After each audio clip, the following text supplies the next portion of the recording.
those legal regimes may well be deliberately consensual by their own lines, right? That is, they're not imposing on people without the people's consent, but they may take it to be the case that, let's say, for instance, treating a particular property claim that some other legal regime might regard as worth protecting, treating that property claim as defensible is unreasonable. They may say, we're not going to protect that property claim. We're actually going to regard it as worth infringing on. So let's say, for instance, let me take an example that will be less controversial than the mutualist versus Lockean one. Consider the case in which somebody is an occupant of property that by both Lockean and mutualist standards would be regarded as stolen. Okay, so I run a large estate in a feudal society like certain places in Latin America, and the peasants who work on the land are people who were whose ancestors freely worked the land and then who were violently converted into tenant farmers. Okay, so both Lockeans and mutualists will say this land was stolen and it really belongs to the peasants. They're the ones who've been working the land, not the feudal landowner. But now somebody comes along who is a broadly utilitarian kind of libertarian or anarchist. Maybe that person is, I don't know, let's say Richard Epstein, since he's not here to defend himself. Richard Epstein comes along and he says, hey, we create a lot of disruption societally if we attempt to undermine property titles that people have acquired and that they've had for a long time. If we say that everything's up for grabs, we create all sorts of insecurity, we create regime uncertainty, to use Bob Higgs's great phrase, and so let's not do that. Let's just accept that property that people have occupied continuously for an extended period is theirs, even if we know, in fact, that that property was claimed unjustly. Now, I think that's a fundamentally unjust and destructive position. It's one that licenses injustice and that leaves people who are where they are societally and economically in virtue of what we all acknowledge to be injustice in a really bad position. However, we understand that while in a Lockean or a mutualist market anarchist legal regime, there's going to be a remedy available for those people, for somebody in Epstein's utilitarian libertarian regime, hard to know how Epstein would deal with anarchy since he's opposed to it, but anyway, let's imagine somebody who's read too much Epstein. In that regime, in fact, those property titles are going to be protected. And so either way, however you think about things, there's going to be a problem of consent, right? Because the property rights of the feudal landowner aren't going to be respected by the Lockeans and the mutualists, and by contrast, in the Epsteinian legal regime, there's not going to be respect for the rights that the Lockeans and the mutualists, and I clearly think they're right, would acknowledge in the peasants. And so the person who accepts the Lockean legal regime is going to regard it as fundamentally unjust, as an infringement on the rights of the peasants, that the Epsteinian regime doesn't take seriously their claims to the land they're on. And so it certainly leaves open the possibility in that Epsteinian legal regime that they could be threatened in one way or another, perhaps with expulsion from the land, if they didn't accept the Epsteinian regime, because the Epsteinian regime is perfectly willing to expel them because it doesn't treat their property titles as valid. Okay? From the standpoint of a Lockean or a mutualist, those peasants have not been able to give real, genuine consent to that Epsteinian legal regime. Why? Because they do so at gunpoint. They're told you'll be expelled from the land that you're working, because that land, from the Epsteinian perspective, belongs to the landowner, and the landowner can perfectly well say, I'll kick you off if you guys don't contract to accept the Epsteinian legal regime. So from the standpoint of a Lockean, those peasants have consented at gunpoint, and their consent is vitiated. They didn't, in fact, consent freely. Why? Because the background judgments about rights that were made by the Epsteinian legal regime were false. Okay? So by contrast, of course, the proponent of the Epsteinian regime will maintain, I think falsely, that If the landowner is asked to consent to a Lockean or mutualist legal regime, the landowner will be consenting at gunpoint. If the landowner is told consent, or you'll be evicted by the peasants. The peasants won't accept their status as your peons. Instead, they will evict you. But maybe if you accept Lockean standards, they'll go along for a bit. Well, again, the abstemian will say, "Oh, that poor landowner has been forced to consent at gunpoint."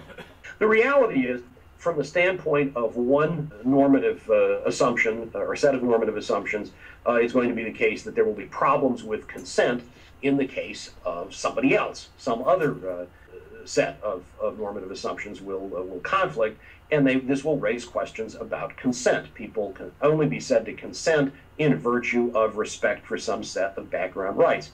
So this is not clearly a problem that you're going to be able to resolve by force. It's going to be resolved in part by the convergence of legal standards that obtain. It's also going to be resolved in part by the fact that people are going to be, in one way or another, free to become clients of or participants in different legal regimes that do share standards that they accept. And so we can certainly judge the justice of a regime in a stateless society and say that regime is justly based on consent. And we can say about some other regime, this regime is really no better than a kind of organized group of outlaws. What that means is something that should be no surprise to anybody here. A stateless society is not a utopia. There are certainly going to be thugs. And that brings us then, I think, to the final area of concern about the general model of consensual stateless legal order that I want to talk about here. So the big picture again here is, hey folks, good news, where states claim to be based on consent, in a stateless society, the legal order, in fact, can genuinely be based on consent. But then we understand we have to nuance that, because this presupposes some judgments about background pre-legal rights. And it also has to take account of another problem, which is that some people may not consent to any legal regime.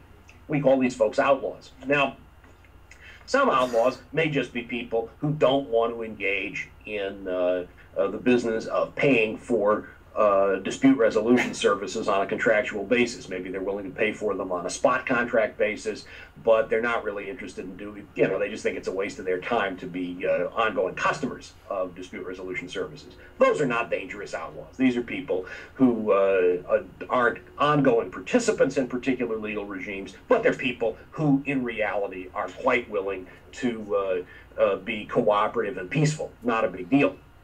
The real problem, the kind of interesting moral puzzle, arises with respect to the people who actually are simply not interested in participating justly in any legal regime. Now, what's the moral problem here? Obviously, we understand that there are thugs and outlaws in all kinds of places, but the question is, what legal rules is it just to apply to these folks, right? Because they haven't consented to any legal rules, and we've just said that the heart of a stateless society's legal system is that people consent to it. Now, this might not seem like a big deal, but obviously there's a problem if I simply say, well, I'm going to apply to them the rules that seem to me to be just. Perhaps I'll apply to the rules that the full panoply of rules that are operative in my legal regime. Well, if I do that, what's any better about my doing that than my doing so as the head of a state? Okay, all these people haven't consented to the authority of the state. That's okay. I know what just legal rules apply, and I guess I'm just going to impose those legal rules on them. And so consent ceases to be a central feature of the legal system. Instead, it becomes entirely appropriate just to impose whatever rules one wants on people without their consent. That is, does the idea that there can be outlaws, as there surely can be in a stateless society, and I don't just mean the non-contracting types who are perfectly willing to be peaceful, but the folks who are actually willing, aggressive thugs, does the need to deal with those people call into question the validity, the kind of moral validity of a consent-based legal system? I think the answer is no, but again, I think the reality is that different legal regimes are going to address this in light of their own judgments about what background just rights are. And so it's going to be unreasonable for the participants in a given legal regime to treat the outlaw except in accordance with what they really judge to be background rights that predate logically and chronologically consent to a particular legal system. So I can't very well impose on those outlaws, at least in general, rules that they haven't consented to, unless I judge it to be the case that those rules simply amount to the enforcement of rights that were there before the legal system in the first place, that are moral rights that are binding on those outlaws, whether or not they acknowledge them. There are going to be disagreements about what those are, but it does mean that when you're dealing with an outlaw population, you're going to have to operate with a parsimonious conception of what the applicable rights are.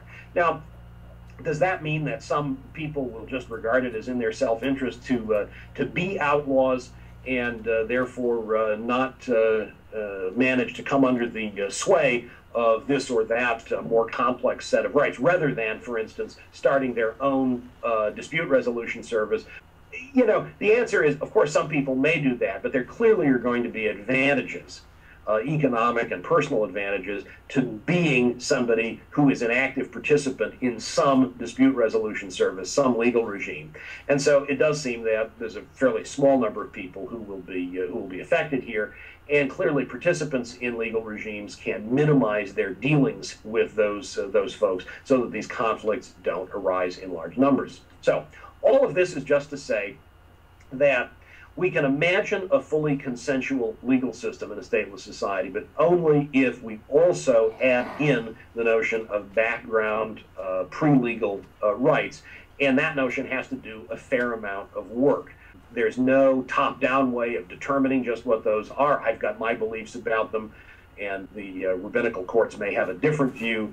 It's going to be the case that we have to build from the bottom up toward a consensus on what those rights are, but the task of achieving that kind of consensus is going to be quite crucial to resolving disputes in a stateless society. A lot of what happens can be a matter of positive law, it can be a matter of dispute resolution that happens on the basis of fully consensual legal regimes. However, none of those regimes can count as consensual unless we really accept that there is some pre-legal moral normativity that has to be taken into account, and each legal regime and each person will have to continue the struggle of figuring out just what those pre-legal rights are and what constraints those pose on the actions of otherwise just and consensual legal regimes, especially in relation to outlaws.